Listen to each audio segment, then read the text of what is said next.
Oke guys, welcome back to Daily Charting with Toshi, di mana kita akan daily chart your favorite cryptocurrencies. Oke, dan sekarang kita masuk ke DCWT sesi kedua, di mana di sesi kedua ini kita akan lebih fokus ke pembahasan komen dan juga ada charting beberapa altcoins ya.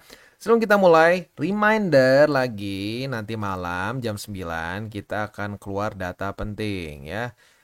Di sini ya jam 9 akan keluar JOLTS Jobs Opening ya. Jadi buat lu yang punya posisi futures dekat-dekat jam segini, pertimbangkan untuk tutup posisi cenderung untuk yang konservatif ya. Buat yang agresif sih ya monggo, lu mau ride the wave silahkan.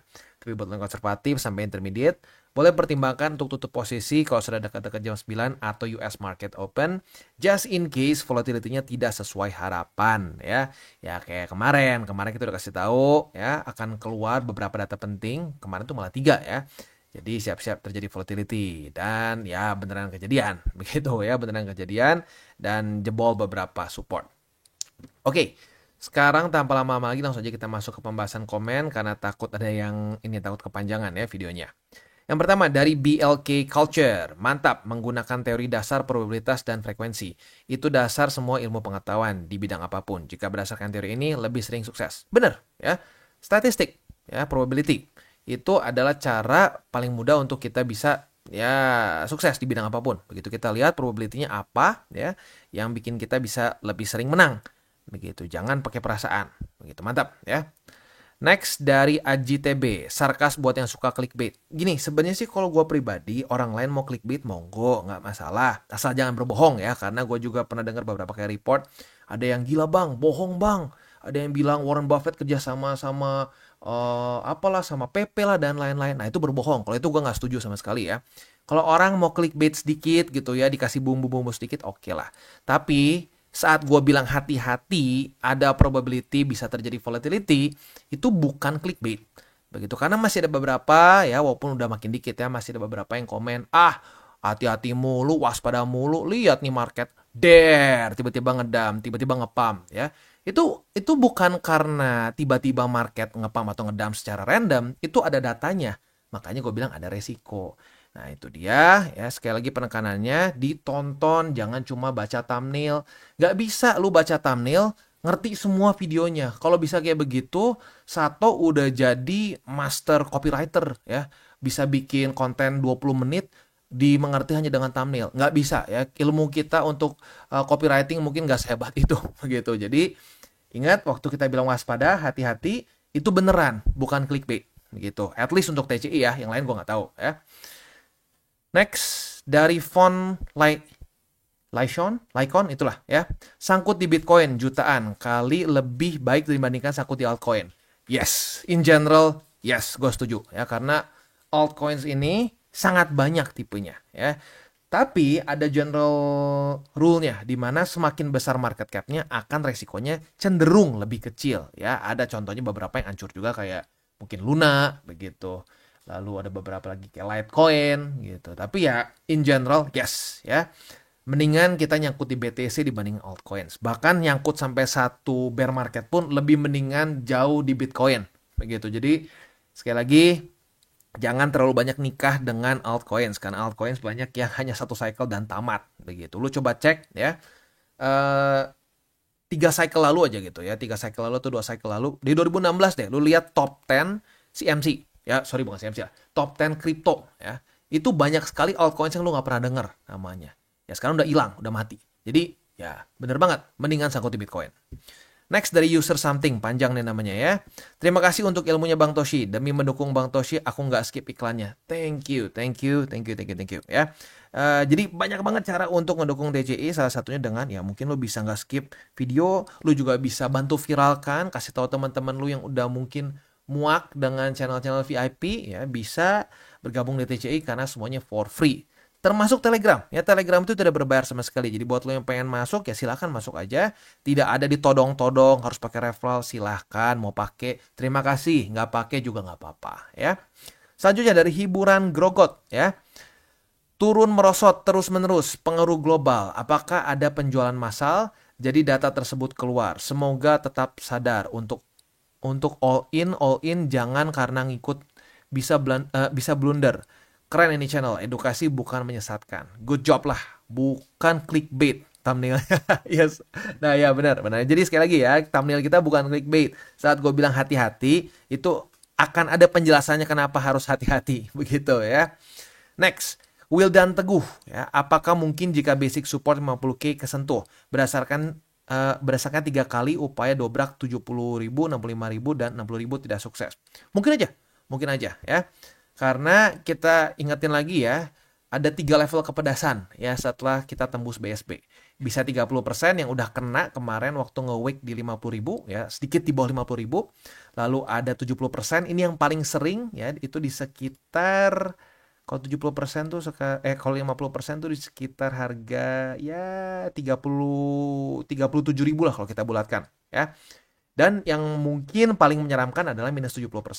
Kalau lihat di sini 50% sering terjadi di sini ya. 70 ada, tapi biasanya ditambah dengan fundamental yang ekstrim juga begitu. Jadi ya mungkin aja tembus 50.000. Bahkan kalau mau ngomong paling seremnya itu bisa sampai, kita cek aja deh langsung ya, takutnya salah gua. 70% itu bisa sampai, waduh, ya, saking dalamnya sampai harus diturunin lagi dikit. Nah, di sini ya, bisa sampai 22.000 begitu. Ya, gua sih nggak pengen sampai 22.000 ya, tapi kalau ngomongin statistik pernah terjadi seperti itu ya. Next, dari mana lagi nih ya, pertanyaan selanjutnya dari Muzamil Moza ya. Bang, kemarin kan weekly close di bawah BSB dan secara histori akan membuat lower low. Nah, low-nya itu di angka berapa, Bang? Nah, gini, kita nggak bisa tahu specifically low-nya sampai sedalam apa, karena pada faktanya ya lu bisa lihat di sini ya, lu bisa lihat sendiri di sini ya.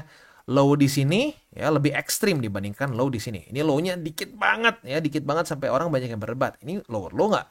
Technically yes, tapi sangat tipis begitu. Jadi ya dari lower low ke lower low lainnya bisa sangat beragam, tergantung dari ya fundamental juga, dan juga ya kalau menurut gue lebih ke fundamental sih ya. Ada news apa ya, atau ada mungkin event-event apa yang akan datang gitu. Kayak contoh di sini yang membuat lower low di sini tuh sangat tipis karena ada event. Eventnya apa? Eventnya adalah hype dari ETF spot ya. Wah, Bitcoin pertama kali akan diadopsi oleh, ya nggak pertama kali sih sebenarnya mungkin ya, mulai diadopsi secara massal oleh para institutional money. Wah, market jadi ya bikin ngepam begitu karena ada bensinnya. Nah, tapi kalau nggak ada bensinnya ya bisa berantakan dan lower low-nya bisa dalam begitu. Jadi it's not an easy question to answer jujurnya. Ya bisa sampai sedalam apa. Tapi kalau mau jadi patokan sih ya itu ya 3 level kepedasan dari tembus BSB.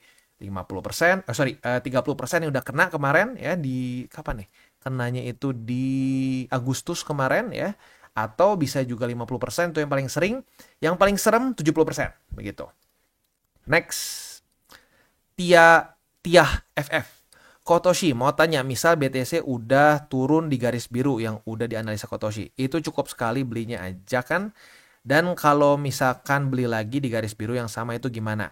Kalau gue pribadi sarankan sih mendingan sekali aja begitu. Kecuali misalkan lu cuma pengen fokus di Bitcoin dan Ethereum ya boleh lah mungkin beberapa kali. Tapi kalau lu ada juga pair-pair lain yang lu pengen akumulasi, gue sarankan sekali aja di daerah situ. Jadi misalkan lu di 60.000 udah akumulasi, kalau dia naik lagi dan koreksi lagi ya nggak usah dibeli lagi kalau lo punya banyak pairnya. Tapi kalau lo fokus cuma di BTC Ethereum, monggo di double beli nggak apa-apa ya. Next dari Joestar 199. Mantap Mak Toshi, mau bilang lu dukun karena akurat terus tapi lo ngajarin jangan percaya dukun. Ya, jangan percaya dukun ya. Mungkin ini kekuatan analisa pakai data dan fakta Mak Toshi. Mohon pencerahan. Yes. Jadi gini ya, kalau lo pakai data, fakta, dan mungkin gua tambahin satu lagi lah, statistik ya.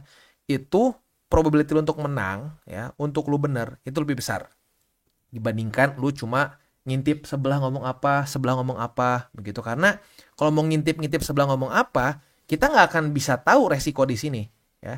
Resiko di sini kita bisa ketahuan di April dan Maret adalah karena kita punya data di 2019, data secara fundamental di mana mulai merah ya, ekonomi US begitu. Dan kalau ngomongin secara data TA, kita tahu di monthly itu udah 7 bulan berturut-turut monthly close, bukan weekly, bukan daily, monthly ya.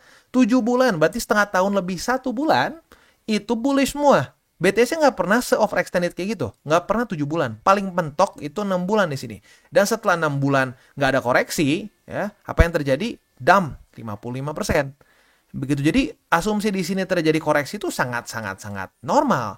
Tapi karena semua orang euforia di sini, ya jadi semua tutup mata begitu. Semua bilang bullish, ya bullish, semua bullish. Begitu. Jadi jangan sampai kita mau kemakan dengan hal itu. Begitu ya. Jadi bukan dukun, bukan bakar menyan, enggak. Lihat data ya. Next dari Cryptomania, emang gila dah TCI. Kemarin bahas minimal ke 55.700 kena beneran. Emang data dan statistik emang data dan statistik susah dilawan. Yes, ya. Statistiknya kita udah bahas kemarin, akan cenderung membuat lower low, minimal kena di sini dan ya kena beneran. Begitu. Jadi ya thank you buat pointing that out, karena banyak yang kadang-kadang berpikirnya bahwa kita tuh mau bikin fantastis, bombastis gitu, bisa turun. Ya, faktanya memang bisa karena statistiknya menunjukkan seperti itu. Begitu ya. Next dari Naldi Hilmana. Udah all in sebelum nemu channel ini. Nangis ya sedikit, itu ada emo nangis. Sekarang bingung nyari pelurunya. Nggak apa-apa. Gini, lu setiap bulan kan ya gue berharap lu ada gaji ya, nggak pengangguran ya. Ada gaji atau ya kalau lu masih pelajar dapat uang jajan. Nah dari situ lu alokasikan gitu. Alokasikan dari sebulan itu berapa persen untuk investasi. Nah itu tergantung lu masing-masing. Rule of thumb-nya adalah semakin sedikit tanggung jawab lu, ya maksudnya lu nggak punya anak, nggak punya istri gitu ya. Nah lu boleh lebih besar, begitu. Tapi semakin banyak tanggungan lo, gue sarankan untuk jangan terlalu besar di kripto. Karena kenapa? Kalau udah makin banyak tanggungan, itu makin banyak emergency. Siapalah sakit, ya butuh duit lah ini itu. Nah berarti ya lebih baik alokasi jangan terlalu gede karena kripto ini volatile, gitu ya. Next dari BTC is King ya. Makasih warningnya Kotoshi. Bener sesuai yang Kotoshi bilang, market bergejolak. Ya, udahlah ya, itu gue udah cukup sering ngulang lah ya. Jadi bukan clickbait. Oke. Beres sepertinya ya. Oke, gue happy banget. Rata-rata orang udah mulai sadar bahwa resiko fundamental itu nggak main-main begitu. Jadi buat lo tipe yang kultus TA 100%, ya lu bisa lihat di sini ya, faktanya market bisa tiba-tiba berubah arah ya. Wah, ini ya tiba-tiba wah bullish nih, udah nih ya tinggal retest langsung mantul. Bam, tiba-tiba ngedam lagi ya. Atau ya kalau di sini nggak ngedam lah, mungkin koreksi lagi. Kenapa ya? Karena ada data. Itu makanya ya jangan jadi kultus TA atau kultus fundamental. Digabung begitu, digabung. Jangan kayak gini ya, pizza. Wah, pizza udah rotinya aja. Enggak, pepperoninya aja. Digabung lebih enak gitu. Ngapain dipisah-pisah gitu. Itu lebih enak kan? Kebayang lu makan pizza cuma makan rotinya aja, terus yang sebelah cuma makan pepperoninya aja. Ya mungkin makan pepperoninya aja enak sih. Tapi ya mendingan digabung, lebih enak digabung. Nah ya sama, TA dan fundamental digabung. Jadi lebih nikmat ya. Bisa ada lagi nggak? Udah ya, udah beres ya. Oke, reminder sekali lagi ya, jam 9 malam akan keluar JOLTS Jobs Opening. Jadi siap-siap, ada kemungkinan volatility yang lumayan di jam 9 sampai US Market Open. Ya buat lo yang punya posisi futures dekat-dekat jam segitu, pertimbangkan untuk tutup posisi kalau belum kena target TP ya. Dan hari ini kita akan bahas Optimism, XRP, dan TON. Sebelum kita masuk, disclaimer dulu bahwa semua konten dari TCI bukanlah financial advice. Ini semua bentuknya adalah edukasi. Lalu bagaimana cara untuk mendukung TCI? Ada banyak caranya. Lu bisa like our video, bisa share our video, atau juga bisa menggunakan link referral kita di bawah. Nah sekarang kita akan dengar lu pesan-pesan dari sponsor kita pada hari ini. Oke, today's video is brought to you by Bybit. Dimana di Bybit ini kita bisa melakukan berbagai macam hal ya, mulai dari yang newbie sampai yang sudah advance. Buat mungkin lo merasa bahwa aduh bang, gue masih nggak ngerti nih TA, gue masih nggak ngerti charting dan seterusnya, tapi pengen akumulasi, pengen DCA murni, bisa lo tinggal masuk ke sini one click buy, dimana lo bisa pilih lo mau pakai apa ya fiatnya, lo tinggal pilih juga asetnya apa ya. Misalkan lo pengen akumulasi BTC, misalkan setiap hari Senin jam 7 pagi, misalkan gue pengen akumulasi BTC sebesar Rp100.000 misalkan ya, lu bisa langsung lakukan di sini. Bisa peer to peer, bisa Dana, Bank BRI dan lain-lain. Ini gila ya, bisa pakai BCA Mobile dan seterusnya. Jadi Bybit ini memang cocok banget buat orang-orang yang tinggal di Indo ya, bisa langsung pakai bank-bank yang memang sudah biasa kita pakai di Indo ya. Nah, Buat yang intermediate sampai advance juga di sini ada spot, nah, dan juga ada leverage tokens, dan tentu juga ada derivatives trading, di mana kita bisa menggunakan kontrak yang USDT maupun USDC. Jadi di sini lo bisa pakai USDC ya, karena nggak semua exchanger bisa menerima untuk futuresnya pakai USDC ya. Dan tentu juga lo bisa earning bunga juga dari kripto lo dan lain-lain. Dan tentu juga di sini kita bisa melakukan copy trade ya, di mana copy trade dari Bybit ini sudah cukup terkenal ya, dan kita bisa mendapatkan keuntungan juga. First copy trade kita bisa ada protection 100 USDT loss coverage ya, dan seterusnya ya. Jadi buat lo yang tertarik bisa silakan pakai. Klik di link referral kita di bawah. Dan kita mulai dengan optimism. Optimism terjadi retest 1, retest 2 di EMA20 sebagai sebagai resisten ya. Artinya kita kebuka posisi short di tanggal 3 September kemarin dan kena target TP-nya pada hari ini. Jadi buat lo yang sudah buka di EMA20 posisi shortnya, congratulations, lo profit sebesar 7,5 lah kalau kita bulatkan. Gak enak banget ngomongin 7,49 ya. Oke. Itu untuk posisi shortnya. Untuk posisi spotnya ada di 1,30, di 1,16. Itu untuk posisi spot dan futures di OP ya, atau di optimism. Next kita masuk ke XRP. Untuk XRP kita bisa lihat di sini dia berhasil, ya belum sih ya, masih ada beberapa jam lagi, masih ada 14 jam. Dia masih mencoba untuk bertahan di atas dari 200 setelah dia reclaim pada tanggal 2 September kemarin ya. Nah, sekarang pertanyaannya, kalau dia sampai bisa bertahan di atas, besok jam 7 pagi daily close-nya di atas dari MA200 dan juga di atas dari 55 sen, kita bisa pertimbangkan untuk buka posisi long ya. Jadi, kalau sampai daily close-nya di atas, posisi long-nya kita limit, retest kedua otomatis kebuka posisi long-nya, dan target TP ada beberapa. Kalau lu mau lebih agresif, boleh pertimbangkan di MA20. Mau lebih konservatif, boleh pertimbangkan di 0,567. Untuk posisi spot, ya ini harusnya udah kena ya. Jadi next-nya harusnya di 0,5, 0,49 dan di 0,48. Next kita masuk ke ton. Untuk ton, nah tergantung nih. Tanggal 3 September cut loss atau enggak tergantung dari elu dengerin kita nggak ada resiko gitu. Karena kita udah bahas tanggal 3 September kemarin ada resiko bisa terjadi volatility. Kalau elu udah tutup duluan saat jam keluar datanya, aman. Tapi kalau lu tetap lu tahan posisinya ya cut loss. Berarti buat lu yang agresif ya hari ini rugi. Jadi reminder 2 hal. Yang pertama, data penting bintang 3 itu bisa membuat market bergejolak dengan tiba-tiba gitu. Dan yang kedua, kalau lu konservatif ya itu nggak berarti selalu bakal lebih kecil profitnya dibandingkan agresif. Karena agresif pun seringkali terjadi cut loss. Mungkin lebih sering cut loss dibandingkan konservatif. Begitu. Jadi jangan sampai berpikir, wah gue harus agresif nih biar lebih profit gede. Enggak juga. Itu ngomongin soal risk for value aja. Gitu. Karena ada orang yang memang lebih cocok agresif, lebih cocok konservatif. Gitu. Ya. Oke. Untuk posisi spotnya, buy limit 1-2, ya udah kena semua. Tinggal yang tersisa adalah di 4,317. Ya.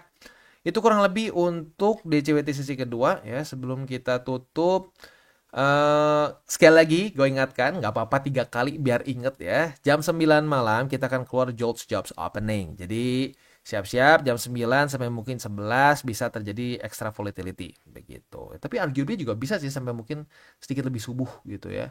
Yang penting kita ingat malam ini akan keluar data penting begitu ya.